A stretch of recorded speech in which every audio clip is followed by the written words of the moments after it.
আমরা কোরবানি মাস আসলে, এখন যেহেতু কোরবানির মাস আসছে, অনেকে বিভিন্ন চিন্তা করে যে এবছর ছেলের জন্য বউ এনেছি, বিয়ের বাড়ি থেকে গরু পাঠাবে, সেটা দিয়ে কোরবানি করে দিব। এই ধরনের আশা আকাঙ্ক্ষা অনেকের আসে না? তো যাদের ঘরের মধ্যে ছেলের জন্য বউ এনেছেন তাদের তো আর চিন্তা নেই এবছর কোরবানির, কি বলেন? ঠিক আছে না? মজা হবে, কোরবানির গোশত খুব মজা হবে। মনে রাখবেন, কোরবানি এটা নিয়তের উপর নির্ভর করবে। আল্লাহ রব্বুল আলামিনের কাছে আমাদের গোশত, মাংস, রক্ত এগুলো কিছুই পৌঁছবে না। আল্লাহ তাআলা আমাদের নিয়তটা দেখবেন। তো সেজন্য বিয়ের বাড়ির গরু দিয়ে কোরবানি করব, বিয়ের বাড়ি থেকে টাকা দিয়ে সেটা দিয়ে পশু কিনে কোরবানি করব, সেরকম চিন্তাভাবনা যদি থাকে, সেই নিয়তটা পরিবর্তন করতে হবে আমাদের। এই ধরনের কালচার যেগুলো আমাদের সংস্কৃতিতে আছে, আমাদের সমাজে প্রচলন আছে, এগুলো আস্তে আস্তে আমাদের দূর করতে হবে। আল্লাহকে রাজি করতে হবে। আল্লাহকে রাজি তখন করতে পারবেন যখন কিছু খরচ করবেন। পরের মাল দিয়ে আপনি যদি আল্লাহকে রাজি করতে চান, আল্লাহ রাজি হবে না। আল্লাহর প্যারা হাবিব বলেন, কোরবানির পশুর শরীরের প্রতিটি পশমের বিনিময়ে একটি করে নেকি পাওয়া যায়। তা আপনি যদি একটি ছাগল কোরবানি করেন, ছাগলও কোরবানি করেন, সেখানে কত কোটি পশম, তাহলে কোটি কোটি নেকি হাসিল করার জন্য আমাদের কোরবানি করতে হবে।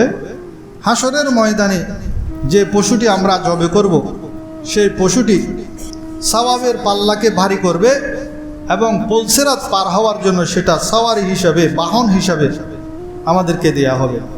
আর যারা লোক দেখানো বা গোশত খাওয়ার নিয়তে কোরবানি করে, তাদের সেই কোরবানি কবুলযোগ্য নয়। নিয়তটা হলো মেইন। আপনি কোরবানি করছেন, সেখানে যদি আপনার নিয়ত থাকে আমি প্রতি বছর কোরবানি করি, এবছর না করলে মানুষ কি বলবে, সমাজের মানুষ কি বলবে, অথবা আমার ছেলেমেয়েরা মন ছোটো করবে, প্রায় মানুষ কোরবানি করে এই ধরনের কথা বলে বলে প্রত্যেক বছর করি, এবছর নগলি কেন, ধার কর্য করে হলো কোরবানি করে। কোরবানি ওয়াজিব হলে আপনি ঋণ নিয়ে কোরবানি করা জায়েজ আছে, প্রয়োজনে ঋণ নিয়ে কোরবানি করতে বলা হয়েছে, কিন্তু আপনার নিয়তটা সহি হতে হবে। কোরবানির জন্য প্রথম শর্ত হলো নিয়ত সহি করা। বিয়ের বাড়ির গরু দিয়ে কোরবানি করবেন, ছাগল দিয়ে কোরবানি করবেন, অথবা লোক দেখানো, মানুষকে দেখানোর নিয়তে কোরবানি করবেন। আমার নবীজি 100 উট জবে করেছেন, বিদায় হজের সময় 100 উট জবে করেছেন, নিজ হাতে 63টা জবে করেছেন। আমার নবীজির হায়াত ছিল 63 বছর। তো সেজন্য সামর্থ্য যাদের আছে তারা, আপনি 20 লক্ষ টাকা দিয়ে বড় একটা পশু না কিনে 2 লক্ষ দিয়ে 10টা কিনেন, গোস্তের পাহাড় পড়ে যাবে না?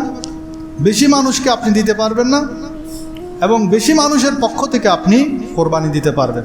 কারণ একটা গরুতে 7টা হিচ্ছা, আপনি 20 লক্ষ টাকা দিয়ে যে একটা চর্বির পাহাড় নিয়ে আসছেন, বড় গরুর মধ্যে চর্বিও বেশি, শুধু লোক দেখানোর নিয়ত না, আমি এলাকার মধ্যে সবচেয়ে বড় পশু কিনেছি, এটা দেখানোর নিয়ত। এই নিয়ত পরিবর্তন করতে হবে। সেই জায়গায় আপনি যদি 2 লক্ষ দিয়ে 2 লক্ষ টাকা মূল্যে যদি 10টা কিনেন, এবং সেই 10টার মাংস আপনার নিয়ত থাকে আমি আমার গ্রামের বাড়িতে 5টা গোস্ত, গরুর গোস্ত গ্রামের বাড়ি গরিবদেরকে দিয়ে দিব, এই ধরনের চিন্তা ভাবনা আমাদের করতে হবে, যাতে গরিবরা উপকৃত হয়। যারা বছরে একবারও কিনে খেতে পারে না, তাদের ঘরে অন্তত একটা অংশ যাতে যায়, সেভাবে চিন্তা করবেন।